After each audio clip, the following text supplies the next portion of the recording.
Magluto, magluto, magluto! Tayo ay magluto!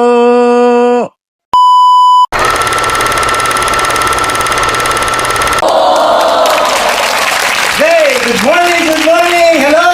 Medyo matagal tayo walang video. Hoy! Good morning ka dun, bumati ka naman sa kanila! Para naman pakialam to eh! Bumati ka na! Bilisan! Ayaw mo!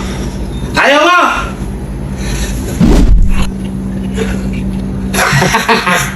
Magluluto tayo lang! Paes! Let's go! Let's go!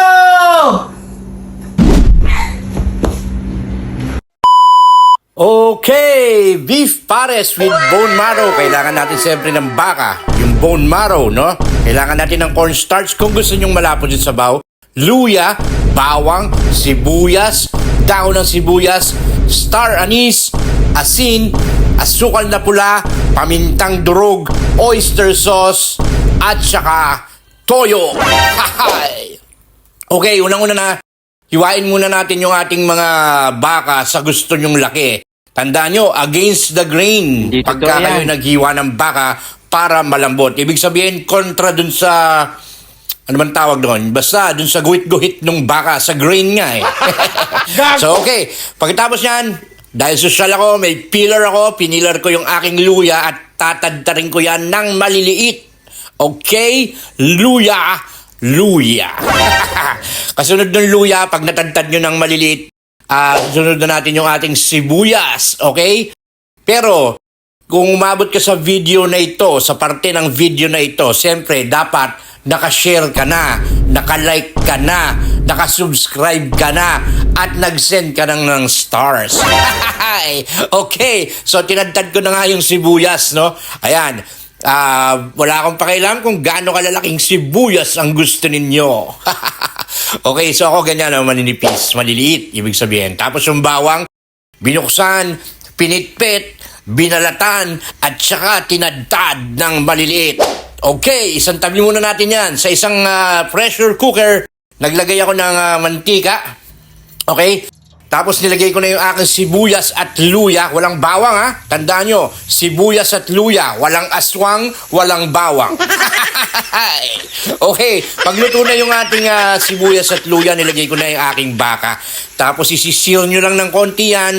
Pag medyo maganda na yung kulay, pwede nyo na ilagay yung toyo. Medyo marami-raming konting toyo. Sorry hindi ko mabigay yung ratio ng aking mga timpla kasi tansyahan lang din ako eh. Hindi totoo yan. Tinitikman ko kasi to para malaman ko kung sakto na yung lasa. Pagtas ng toyo, oyster sauce, pagkatapos paminta, medyo maraming paminta. Ayos ba yun? Tapos ilagyan ko ng 3 pirasong star anise. Wag star apple star anise. Tapos ilagyan ko ng tubig pag lumubog na, no? Above lang dun sa karne, yung tubig natin. Tapos nilagyan ko ng asukal na pula. Tapos hahaluin ko yan kasi masusunog yung ilalim, no? Halu-haluin. Pag kumukulo na ng ganyan, takban nyo na yung inyong pressure cooker, okay? Make sure na safe yung pressure cooker. Baka sabugan ka nyan. Boom! Pag kumukulo na after 30 to 40 minutes, buksan nyo. Ayan na. Nawala na yung tubig. Mantika ang natira.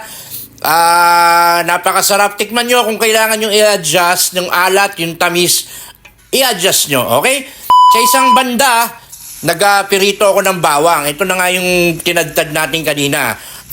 Tustahin lang natin yan katulad ng ginagawa natin dati at isang tabi.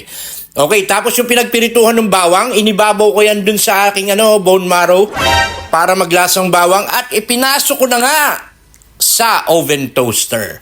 Okay, mga 20 minutes lang yan sa pinakamalakas na level ng oven toaster.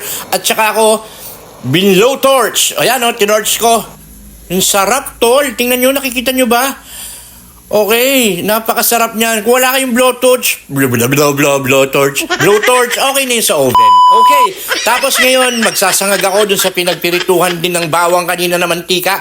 Diyan ko na isasangag yung aking tirang kanin o bahaw. Tapos ayan na, sinando ko na yung aking beef pares. Tapos binuo ko na. Ayan na, let's go! Nako, ayan na. Nako, beef pares, patay na naman ang ang kolesterol ko nito. Nakikita nyo ba yan kung gaano kasarap yan mga tol? Sabi nung asawa ko, ito ang pinakamasarap na pares na natikman niya. Gago! Bukod kay Diwata.